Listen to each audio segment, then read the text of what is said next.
Setelah dari Cirebon, kota berikutnya adalah Semarang. Perjalanan dari Cirebon ke Semarang itu sekitar 230 km dan ditempuh dalam sekitar 3 jam. Jadi kurang lebih sama dengan perjalanan dari Jakarta ke Cirebon. Banyak hal yang udah kita plan banget mau kita lakukan di Semarang. Saya pengen makan di restoran sate kambing enak banget di Kota Tua. Lalu saya juga pengen ke restoran barunya Ana Avanti di Kamboja. Dan paling seru, kali ini kita mau ngobrol-ngobrol sama pemilik kafe Kopi Blirik tentang passion mereka yang bikin mereka nekat, berani banget memulai bisnis resto yang keren di usia menjelang pensiun. Gimana saya ngegodain Mbak Pelayan? Gimana saya digodain sama Mas Pelayan? Ada cinta segitiga apa antara saya, istri, dan pete? Ini semua yang bakal kami alami di Semarang. Tiap orang punya rasa gatal yang pengen digaruk. Serial ini tentang saya, ngegaruk rasa gatal saya dalam perjalanan 18 hari, 9 kota, 3.200 km. Halo semua, hari ini perjalanan kita ke hari kedua, perjalanan dari Cirebon menuju ke Semarang. Perkiraan sampai di Semarang menjelang maghrib ya, menjelang maghrib. Jalan darat saya dari Cirebon ke Semarang lancar banget, walaupun ini pertama kalinya saya nyetir sendiri ke sana. Biasanya pesawat atau kereta. Mbak saya nunjukin jalan dengan sangat jelas. Makasih Mbak. Sebelum saya berangkat, salah satu tantangan mental saya sebenarnya ada. Yaitu pertanyaan simple ke diri gue sendiri, apa gue nggak ketuaan ya buat melakukan ini? Apa saya nggak terlambat untuk ngevlog di road trip? Om-om dan tante-tante jelang Parubaya ngevlog, mana ada? Oh ya, by the way, dia seumuran gue. Memang jangan ketipu sama mukanya yang kemudaan, yang kesannya saya ngawinin mahasiswa yang pengen nilai A. Dia seumuran gue. Dalam perjalanan saya kali ini ke Semarang, saya berharap saya bisa dapat jawaban saya. Jawaban bahwa memang saya masih muda. Sampai di Semarang, hari sudah agak sore, sesuai dengan kata mbah saya, Mbah Google. Karena itu kami ngerasa kami perlu mampir dulu ke hotel dan menyapa hangat mbak-mbak dan mas-mas resepsionis. Sebelum kami ke tempat pertama, yaitu tempat kambing enak banget yang pernah saya temukan waktu project sama Intel beberapa tahun yang lalu di sini. Jujur, saya nggak gitu inget tempatnya. Saya bahkan nggak tahu namanya. Gue cuma inget bahwa ada resto kambing enak banget dengan mangkok berisi kambing penuh yang gede banget. Dan saya memutuskan untuk nyari tanpa pemahaman lokasi sama sekali. Tanpa ngerti ada di mana. Jadi kita ke Kota Tua Semarang dan kita jalan-jalan aja betul-betul di sana. Untungnya sebelum ketemu preman, kita berhasil menemukan restonya dulu. Namanya adalah Sate dan Gulai Kambing 29 Kota Tua, depan Gereja Belenduk. Ini kita lagi udah selesai pesan, makanannya udah datang. Ini yang tadi saya cerita soal makanan yang gue makan pada saat seminar atau training di Semarang dulu gitu. Kita pesan 2 jenis makanan kali ini. Pertama, sate campur. Ini ada, soalnya sate dagingnya habis. Jadi kita datang udah agak malam, dia udah habis sate dagingnya, jadi kita pesan sate campur. Ini ada buntelnya, sate buntelnya, tapi hancur. Dia habis dianiaya. Dan kumpulan sate-sate lainnya yang jeroan. Jadi kayak apa? Ada ati ya, ati, ginjal, sama jantung. Ginjal kayaknya aku pernah nggak sih makan ginjal? Kayaknya ginjal belum pernah. Jadi kalau memang ada ginjalnya ini kayaknya pertama kali gue makan ginjal. Dan satu yang paling menarik, yang uniknya dan gue cuma lihat di sini adalah ini. Ini disebutnya balungan. Gue nggak bisa ngangkat. Ini sebutnya balungan. Dia kayak sop kaki, tapi bukan kaki ya. Dia lutut, dengkul. Dia lutut kambing. Dan bentuknya gede banget. Ini harus digrogotin.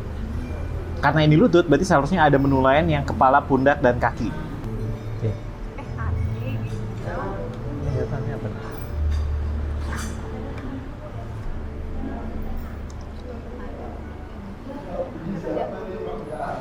Bukan jantung. Kalau ginjal ada.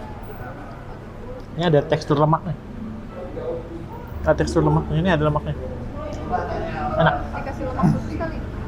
Bagi ginjal.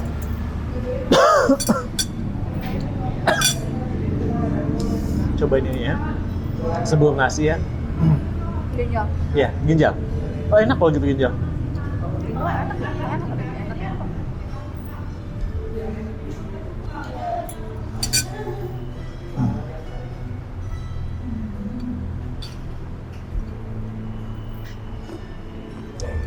Enak. Sup bening ya? Bening sedap. Ya kan? Belum pakai jeruk aja udah Ini sedap. enak, bening, tapi nggak hambar. Rasanya kan rasanya tajam ya, rasanya gurih-gurihnya tajam. Rasa kambingnya juga enak tanpa bau, dan dia segar bener. Tadi bukan ginjal ternyata, mungkin tadi apa hati ya? Itu jantung. Jantung. Ini yang ginjal. Kayaknya saya belum pernah makan ginjal, so kita coba aja nih sekarang. Tanpa saus ya, cobain aja.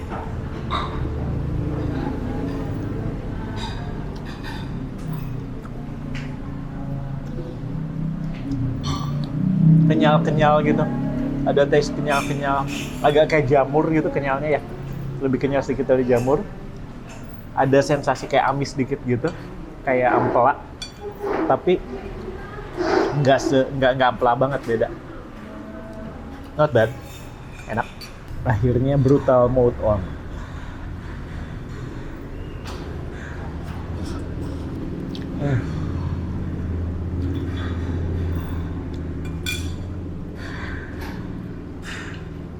Harus siap kayak gitu makanya kalau makan balungan.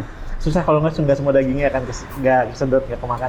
Saat kita nge-review ini sempat ada kejadian ngeri-ngeri sedap pas di sini. Dimana kamera DJI gue pas lagi nge-review jatuh ke arah mangkok dong. Tapi rupanya nggak tahu kenapa ini si DJI-nya pinter banget. Waktu dia ngedeteksi kameranya jatuh, lensanya langsung muter sendiri ke belakang buat ngamanin lensa.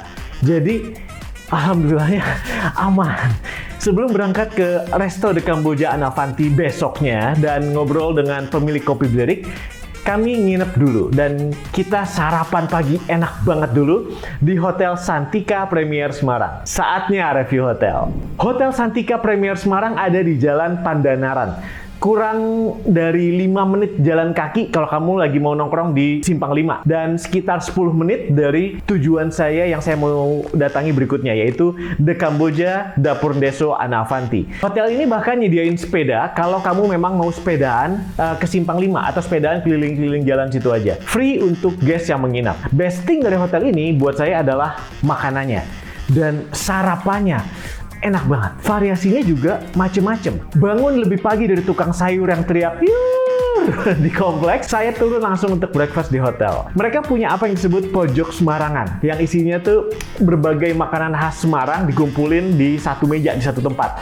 Dan tiap hari pilihan menunya ini berubah. Saya nginep di sini selama 2 malam, jadi saya kebagian sarapan 2 kali, dan karenanya saya dapat variasi pojok Semarangan juga 2 variasi yang berbeda. Dan pilihannya memang macam-macam. Dan dimsumnya kamu mesti coba. Selain itu, kru di hotel ini juga friendly banget. Gua nginep di sini nggak kayak nginep di hotel, tapi kayak nginep di rumah sendiri, kayak tidur di rumah sendiri. Semuanya kayak punya desire, krunya kayak punya keinginan yang dalam, yang memang ikhlas buat ngebantuin. Gue suka. Dan pas saya di sana, sempat ada kesempatan untuk ketemu dan ngobrol sama GM-nya, Pak Agus Suyatna. Ramah, humble, dan luar biasa. Halo Pak Agus. Kawan-kawan teman lagi ya. Karena ini juga hotel bisnis, semua fasilitas yang kamu butuhkan mungkin udah ready di sini. Thank you Hotel Santika Premier Semarang dan LX Media Komputindo yang sudah mendukung road trip perjalanan saya ini. Saya sebenarnya udah nggak sabar pengen ngobrol-ngobrol soal passion sama Ibu Nurul Fajriyah yang bersama suaminya Pak Joni Heru Supriyanto membangun atau membuat Kopi Blirik Semarang. Tapi sebelumnya saya pengen mampir untuk makan dulu di The Kamboja punya Anavanti. Kamu taunya mungkin Anavanti itu adalah desainer ternama Indonesia yang udah melanglang buana, udah jaya puluhan tahun di dunia fashion design. Kok ini restoran? Gak salah. Menunya kebanyakan sesuai namanya. Warung Deso. Artinya menunya itu makanan tradisional yang divariasikan atau dikasih sentuhan personal sama Bu Ane. Suasana dan atmosfernya tradisional dan asik banget lah. Gak seperti biasanya. Kali ini banyakan gua yang digoda pelayannya. Manis kalau biasa orang manggil saya itu sulit pepet gondoleo tang duit nyautnya. Luar biasa. Oh, gini rasanya digodain. Banyak yang bilang harganya agak lebih tinggi, agak sedikit lebih tinggi dari beberapa restoran serupa. Mungkin benar, tapi itu kembali ke pilihan kamu. Dan yang penting, saya kan gini-gini pencinta pantat. Maksudnya pantat ayam brutu gitu. Jadi ini jadi begitu ngeliat brutu segede gini ya nggak bisa nolak lah. Brutunya gede banget. Saya nggak tahu nih pantat apa ayam apa yang pantatnya segede gini. Buntutnya segede gini. Dan ini sama aja saya makan 5 ekor ayam, kata masnya tadi. Karena ya 5, satu tusuk ini isinya 5 brutu dapatnya. Kita coba langsung satu aja dulu ya.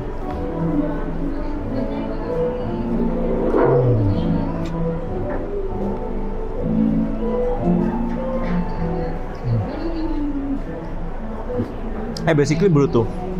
Lemaknya juga masih juicy banget. Dan enak banget. Oke, gue udah nyobain itunya, pengen nyobain petenya.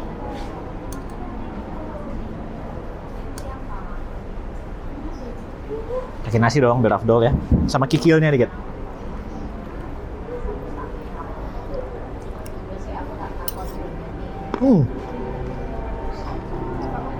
Kikilnya lembut banget. Kita apa krecek? Kikil.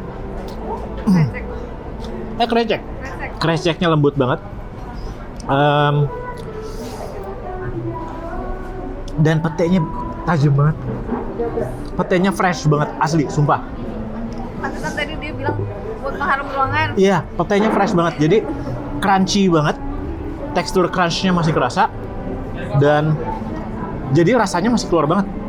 Nggak letoy petenya. Ini apa? Telur. Tempe.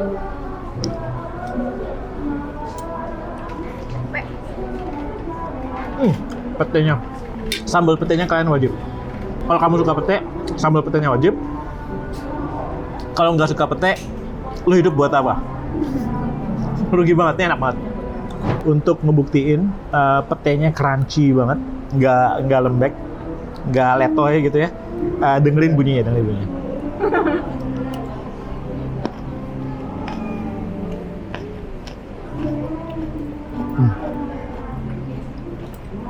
Dan akhirnya saatnya tiba untuk kita mampir ke Kopi Blirik yang ternyata merupakan tempat kopi favorit Pak Agus Suyatna tadi. Jaraknya agak sedikit jauh dari pusat kota, dari Simpang 5, yaitu sekitar 45 menit perjalanan. Biasa orang Jakarta. Ngukur jarak itu kami bukan dari kilometer, tapi dari menit. Masih jauh nggak? Tinggal 20 menit kok. Tapi ini ada alasannya. Karena Kopi Blirik ini ada di tengah-tengah sawah. Sawah beneran, bukan sawah-sawahan. Sayangnya pas kesana Pak Joni Heru, pemilik Kopi Blirik, lagi ada di Jakarta. Dia lagi nggak ada di tempat, jadi nggak bisa ngobrol sama kita. Untungnya istri beliau, Bu Nurul Fajriyah, ada di lokasi. Dan dia mau meluangkan waktu untuk ngobrol-ngobrol dengan dua anak muda macam kami ini. Bapak sudah memasuki masa persiapan pensiun, baru memulai ini, gitu kan, misalnya gitu ya. 2020. 2020. Dan pandemi.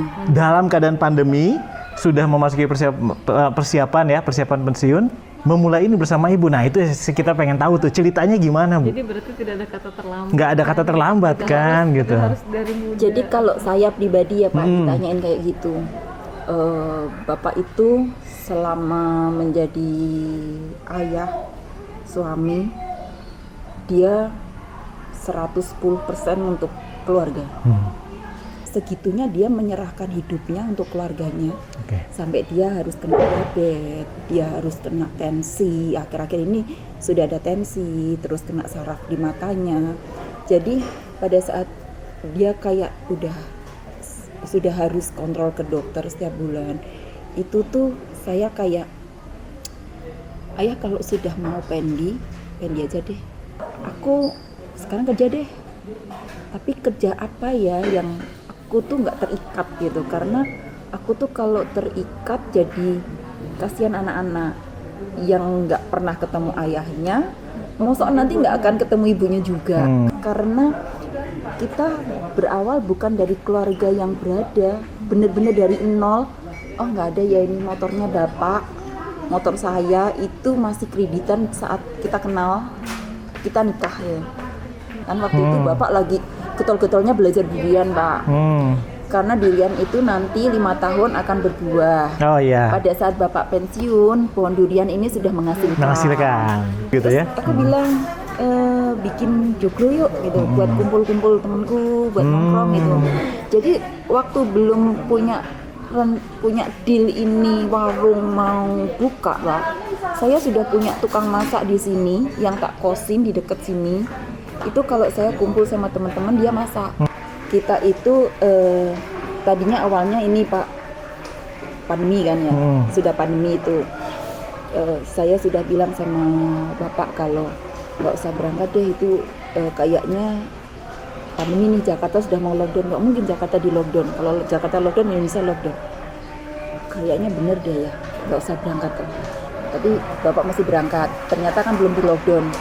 Tapi kan sebenarnya rank satunya Jakarta itu sudah mau lockdown sejak Januari. Betul, sudah lama sebelumnya itu. Sejak Desember Cina kena, Januari sebenarnya Jakarta sudah mau lockdown, tapi kan nggak boleh.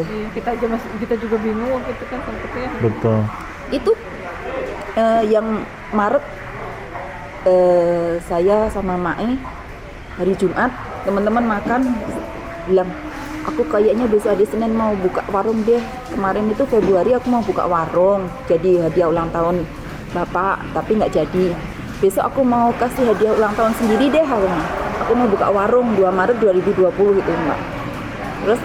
Terus kamu sudah punya piring? Nggak punya? Gelas? Nggak ada? Terus warungmu mah digawe kayak apa? Kayak apa ya? Nanti aku pulang, aku mau magang aku. Saya magang Pak di warung makan sederhana di samping Java Mall yang antriannya panjang.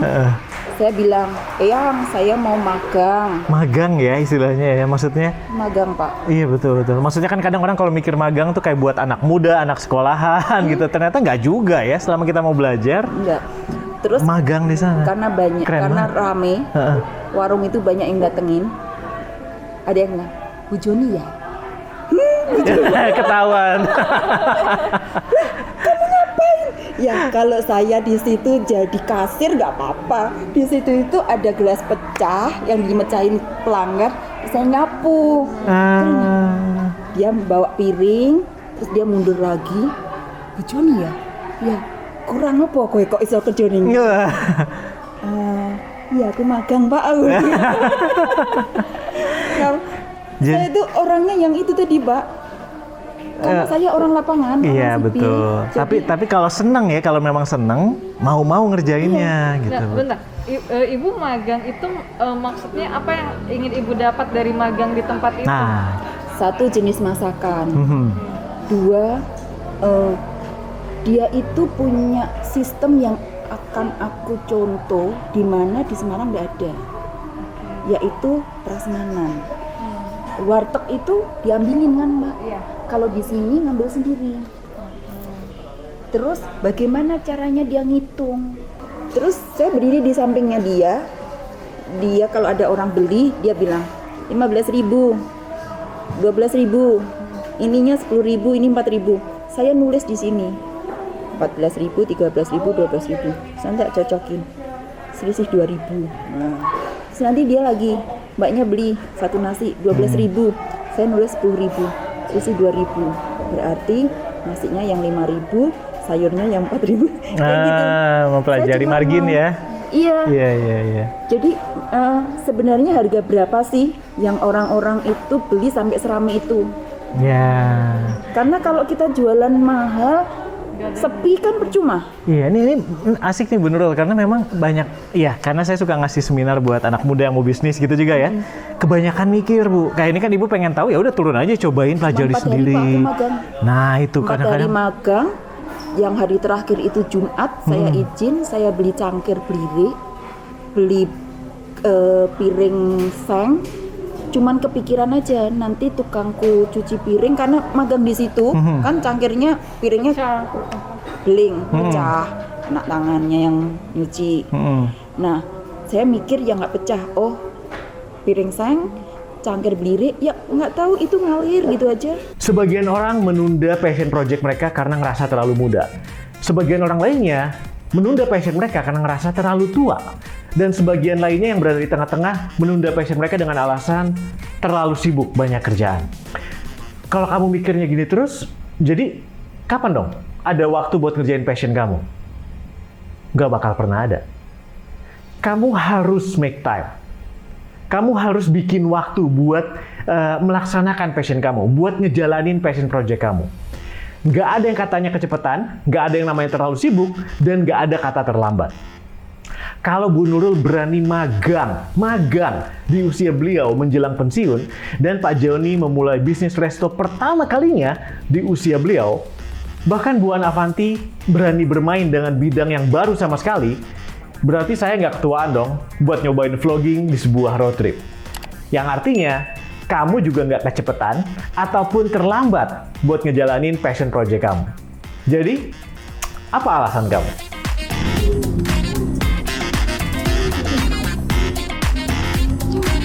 Tunggu saat keluar petenya dan nikmati aroma. Dia yang bakal korban.